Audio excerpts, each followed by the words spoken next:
Assalamualaikum warahmatullahi wabarakatuh.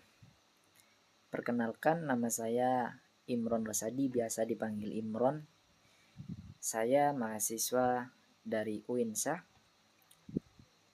Fakultas Usuluddin dan Filsafat, Prodi Tasawuf Psikoterapi. Saat ini masih semester 4. Nah, di sini saya akan menjelaskan langsung saja, yaitu konsep terapi sufistik tahalli dan tajalli. Nah, di sini saya akan menjelaskan semua bagaimana ketiga konsep ini menjadi suatu terapi sufistik dalam seseorang. Jadi dalam era modern ini yang penuh dengan tekanan hidup ini kan, kayak kecemasan, stres itu sering melanda manusia, sering melanda orang-orang seperti kita. Nah, metode terapi yang efektif ini menjadi kebutuhan yang mendesak. Berbagai pendekatan yang psikoterapi telah kembangkan, termasuk terapi kognitif, terapi perilaku, hingga terapi berbasis mindfulness. Namun salah satu pendekatan yang masih jarang dieksplorasi dalam konteks psikologi modern itu namanya terapi sufistik. Nah, yang menekankan penyucian jiwa dan keseimbangan spiritual melalui pendekatan tasawuf. Nah, bagaimana itu? Oke, simak. Nah, tasawuf ini kan sebagai dimensi spiritual dalam Islam memiliki peran yang sangat signifikan dalam membentuk keseimbangan jiwa dan kesehatan mental. Nah, salah satu konsep utama dalam tasawuf yang banyak dikaji itu, yang utama itu adalah psikoterapi Islam. Nah, dalam psikoterapi Islam ini sering disebut yaitu terapi sufistik. Nah, kali ini saya akan membahas terapi sufistik dalam 3 konsep ini, takholli, tahalli, dan tajalli. Nah, yang sering kita ketahui, ketiga konsep ini merupakan bagian dari tazkiyatun nafs, yang dimana takholli itu adalah proses penyucian diri dari sifat-sifat buruk. Kemudian tahalli ini merupakan pengisian diri dengan sifat-sifat yang terpuji, yang baik, yang mulia. Kemudian dan tajalli ini adalah tahapan tertinggi di mana seseorang mencapai kesadaran spiritual dan kedekatan dengan Allah Subhanahu wa taala. Nah, yang akan saya angkat dalam permasalahan kali ini yaitu konsep tahalli dan tajalli ini dalam tasawuf dapat diterapkan sebagai terapi spiritual yaitu. Nah, kemudian manfaat terapi sufistik ini dalam membentuk keseimbangan jiwa dan kesehatan mental.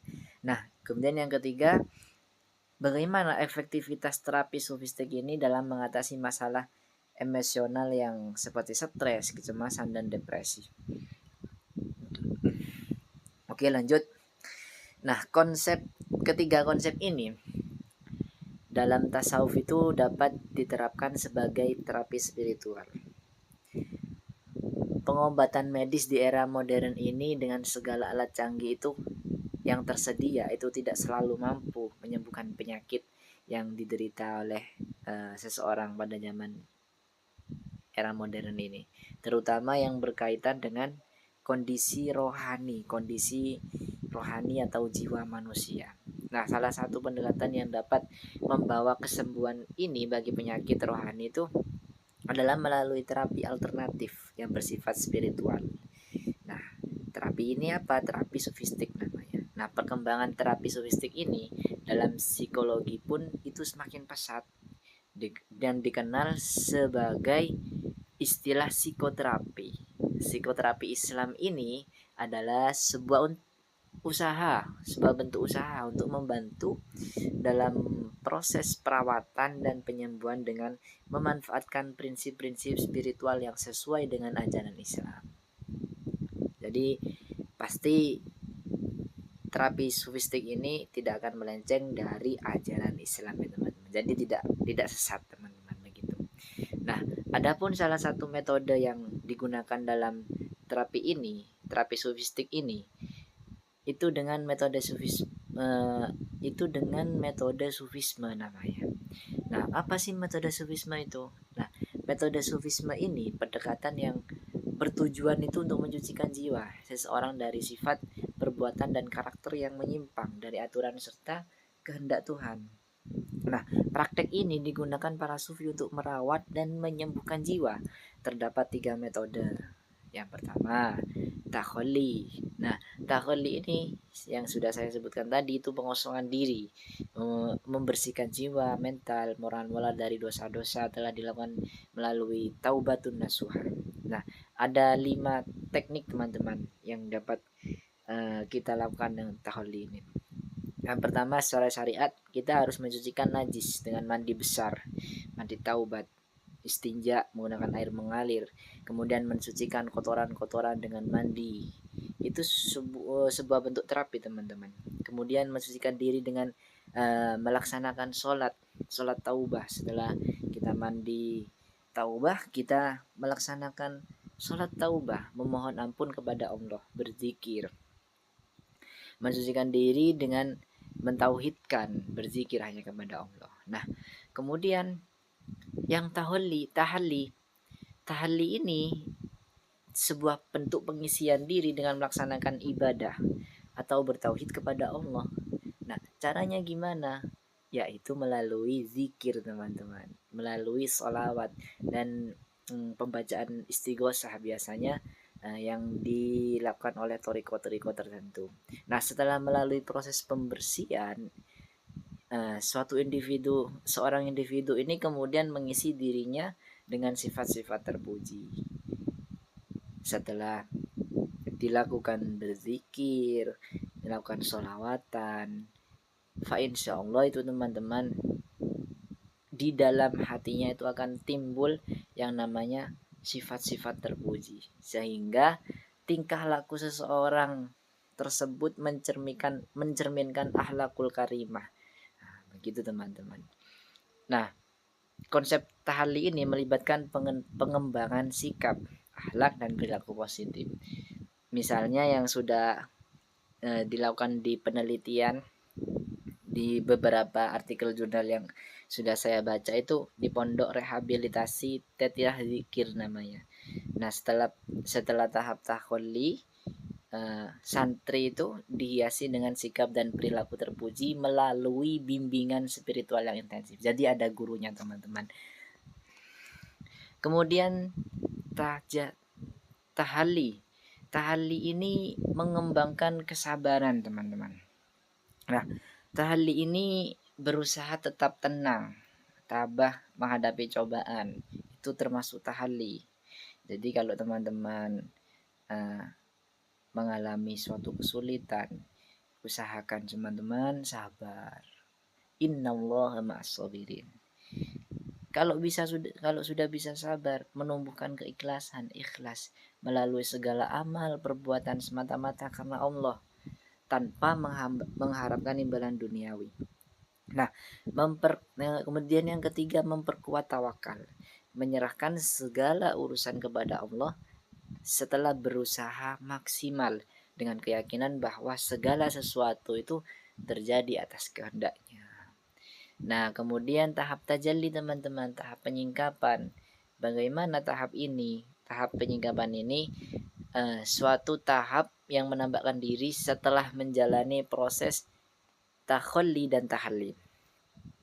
Jadi berurutan teman-teman. Setelah takholli, tahalli, dan tajalli. Nah, tajalli ini contohnya itu setelah seseorang melakukan terapi dengan mandi taubat itu tadi takholli, kemudian melakukan zikir dengan bertahalli, bersolawat, mereka akan mengalami transformasi namanya teman-teman.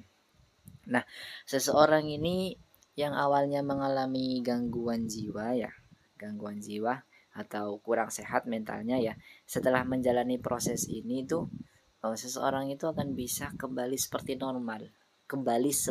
normal menjadi fitrahnya. Jadi manusia itu lahir kan fitrahnya suci teman-teman. Kemudian karena banyak masalah-masalah duniawi, fitrahnya gak lagi suci. Nah, tapi setelah melakukan ketiga konsep ini, kalau orang tersebut bisa berhasil meraih makom tajalli, orang tersebut bisa kembali normal sesuai fitrahnya. Nah, tahap akhir ini merupakan meninvestasi dari pencerahan spiritual. Jadi pencerahan spiritualnya itu sudah terbuka, di mana individu itu merasakan kedekatan dengan Tuhan dan mencapai keseimbangan batin. Jadi kalau disebut itu insan kamil begitu teman-teman. Nah, kemudian ketiga konsep ini dalam tasawuf itu diterapkan sebagai terapi spiritual itu. Contohnya kalau proses tajalli itu kedamaian batin, merasa ketenangan yang mendalam hati, bebas dari kegelisahan duniawi. Nah, itu orang yang sudah merasakan tajalli. Kemudian spiritual kesadarannya itu tinggi, memiliki pemahaman dan kesadaran yang mendalam tentang hakikat kehidupan dan keberadaan Allah. Jadi apa ya namanya itu sudah bisa merasakan sirnya Gusti Allah, sudah bisa merasakan bagaimana rasanya nikmat dekat dengan Allah teman-teman. Nah, kemudian yang ketiga, kecintaan mendalam kepada Allah, karena merasa cinta yang tulus mendalam kepada Allah yang tercermin dalam setiap tindakan dan pikiran. Ini terjadi pada seorang sufi teman-teman, yaitu yang sering kita dengarkan kisah hidupnya itu, yaitu Robi'atul Adawiyah teman-teman.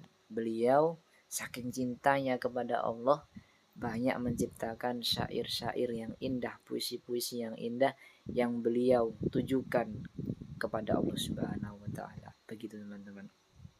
Nah, kemudian manfaat ketiga terapi ini dalam bentuk keseimbangan jiwa dan kesehatan mental, berbagai metode zikir, tafakur, muhasabah dan riyadhah yang sudah diterapkan tadi itu membantu mencapai ketenangan batin menghadapi tekanan hidup serta membangun kesadaran diri yang lebih mendalam. Nah, dalam konteks psikologi itu terapi sofistik ini berperan sebagai sebuah sarana penyembuhan yang menyentuh aspek emosional, spiritual, dan bahan fisik sehingga mendorong terciptanya keseimbangan hidup yang harmonis. Nah, kemudian manfaatnya yang pertama, satu, memberi pertolongan kepada seseorang agar sehat secara fisik, mental, spiritual, dan moral. Kemudian yang kedua, mengembangkan dan menggali sumber daya yang insani. Ya, insan kamil gitu. Kemudian membawa seseorang pada perubahan susunan dalam etos kerja dan kepribadiannya. Jadi kepribadiannya itu tertata teman-teman. Gak kayak amburadul lagi, kayak orang yang belum yang kayak pusing menjalani suatu masalah, beban hidupnya banyak. Nah, itu sudah tidak ada lagi kalau sudah menerapkan tiga konsep ini. Itu termasuk manfaatnya teman-teman. Kemudian meningkatkan kualitas seseorang dalam kualitas hidup seorang itu keislaman, keimanan, ketauhidan dan keihsanannya. Jadi semakin alim teman-teman begitu. Nah, kemudian bagaimana sih efektivitas terapi ini dalam mengatasi masalah seperti stres, kecemasan, dan depresi? Tentu bisa teman-teman.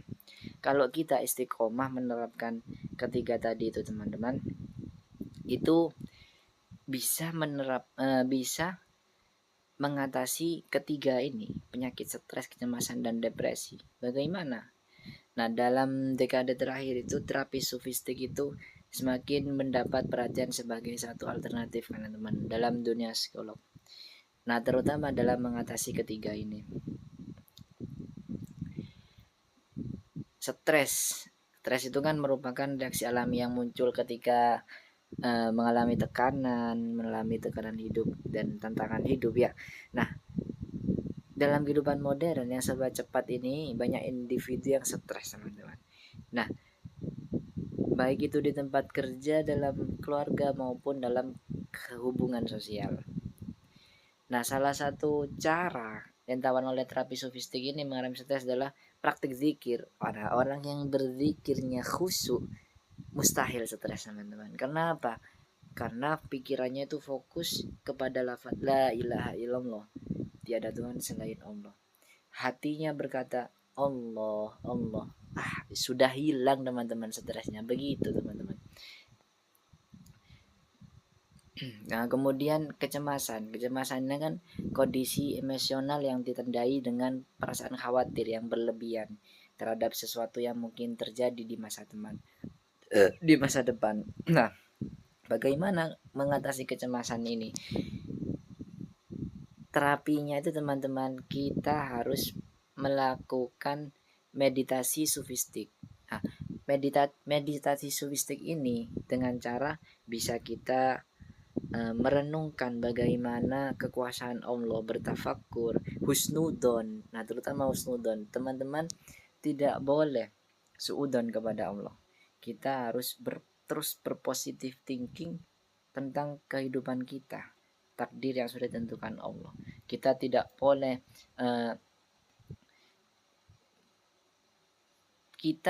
boleh memiliki pola pikir yang negatif yang seringkali itu menjadi proses utama kecemasan. Nah, kemudian depresi. Depresi ini kan kondisi mental yang lebih serius teman-teman dibandingkan stres atau kecemasan. Nah, dalam beberapa kasus depresi ini menyebabkan seorang kehilangan nyawa, teman, bunuh diri pada akhirnya. Nah, bagaimana efektivitasnya? Kita harus menerapkan ketiga konsep tadi yang sudah saya jelaskan. Jadi seseorang kalau sudah diterapi dalam takholli, tahalli, dan tajalli,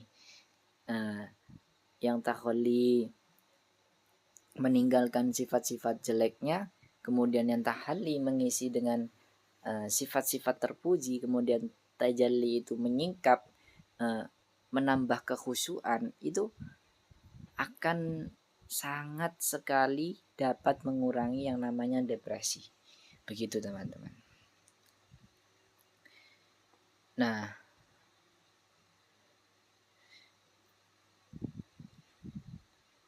dengan merasakan kedekatan dengan Tuhan, individu dapat menemukan makna hidup yang lebih dalam. Nah, sehingga mereka tidak lagi terjebak dalam perasaan hampa yang seringkali menjadi penyebab utama suatu depresi. Begitu teman-teman. Jadi kesimpulannya, kalau kita ingin sehat mentalnya, kalau kita ingin selamat dunia akhirat, di dunia kita tidak pusing, tidak terbebani sama aktivitas-aktivitas dunia yang membuat kita menjadi stres, depresi, cemas, kita harus beristiqomah teman-teman, menjaga keseimbangan dohir batin kita. Nah, caranya bagaimana? Caranya kita cukup melakukan 3 metode dalam terapi sofistik, yaitu takholli, tahalli, dan tajalli. Jadi kalau teman-teman sudah paham ketiga konsep tersebut, insya Allah hidupnya akan tenang, damai, dan tidak akan terjadi yang namanya stres, depresi, dan cemas. Begitu teman-teman. Sekian dari saya. Kalau ada pertanyaan silahkan teman-teman tuliskan di kolom komentar. Nanti saya akan menjawab. Sekian dari saya. Kalau ada kata yang salah, saya mohon maaf. Assalamualaikum warahmatullahi wabarakatuh.